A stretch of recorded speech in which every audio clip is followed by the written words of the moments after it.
తిరుమల శ్రీవారి లడ్డూ వివాదం రాజకీయ రచ్చగా మారింది.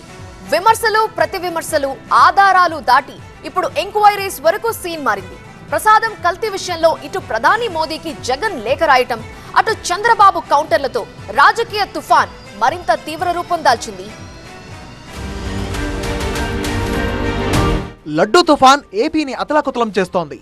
తిరుమల కొండ మీద నుంచి కిందకు దిగాక ఇది పొలిటికల్ ఫైట్ గా మారింది.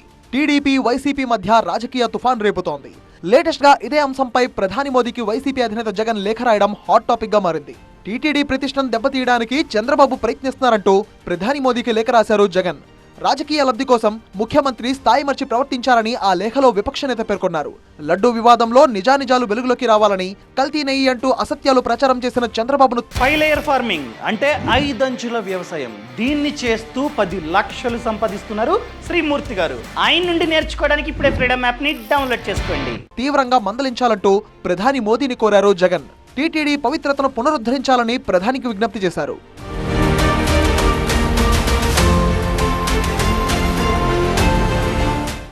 ఇక జగన్ లేఖపై సీఎం చంద్రబాబు మండిపడ్డారు. తప్పు చేసిందే కాకుండా ప్రధాని మోదీకి లేఖ రాస్తారా, ఎంత ధైర్యం మీకు అంటూ ప్రశ్నించారు ఆయన. ఈ రోజు మళ్ళా ఇతని ధైర్యం నాకు అర్థం కాలేదు. మీరు కూడా చూసుంటారు, ఒక లెటర్ రాశాడు పిఎంకి. ఎన్ని గట్స్ ఉండాలండి మీకు?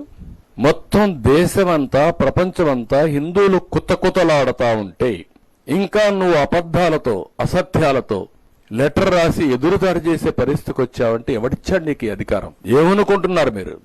తిరుమల లడ్డూ తయారీలో ఆవు నెయ్యి కల్తీపై ఐజీ స్థాయి అధికారులతో సిట్ ఏర్పాటు చేస్తామన్నారు చంద్రబాబు. సిట్ రిపోర్టు వచ్చాక కఠిన చర్యలు ఉంటాయన్నారు. ఈ స్పెషల్ ఇన్వెస్టిగేషన్ టీం మొత్తం ఇవన్నీ కూడా దర్యాప్తు చేసి కారణాలు, జరిగిన అపవిత్రం, మిస్యూజ్ ఆఫ్ పవర్ ఇవన్నీ కూడా అనలైజ్ చేసి గవర్నమెంట్ కు ఒక రిపోర్ట్ ఇస్తారు. దానిపైన గవర్నమెంట్ చాలా కఠినంగా యాక్షన్ తీసుకొని తద్వారా భవిష్యత్తులో ఇలాంటి జరగకుండా ఏమేం చేయాలనో అవన్నీ చేస్తాం. జగన్ హయాంలో ట్రస్ట్ బోర్డు మెంబర్లను ఇష్టం వచ్చినట్లు నియమించారని, బోర్డును భ్రష్టు పట్టించారని చంద్రబాబు మండిపడ్డారు. ట్రస్ట్ బోర్డుల నియామకం ఒక గ్యాంబ్లింగ్ కింద తయారైంది. చట్టాన్ని ఇష్ట ప్రకారం మార్చి దగ్గర 50 మంది నామినేషన్లకు ప్రోత్సహించే పరిస్థితి వస్తే కొన్ని హైకోర్టులో స్టేలు వచ్చే పరిస్థితికి వచ్చింది. ఎక్సెఫిషియోస్ కనపడడంతో ఎక్సెఫిషియో వీళ్ళంతా కొండపై వ్యాపారాలు చేయడం, వెంకటేశ్వర స్వామి టికెట్లు ఇష్ట ప్రకారం అమ్మడం.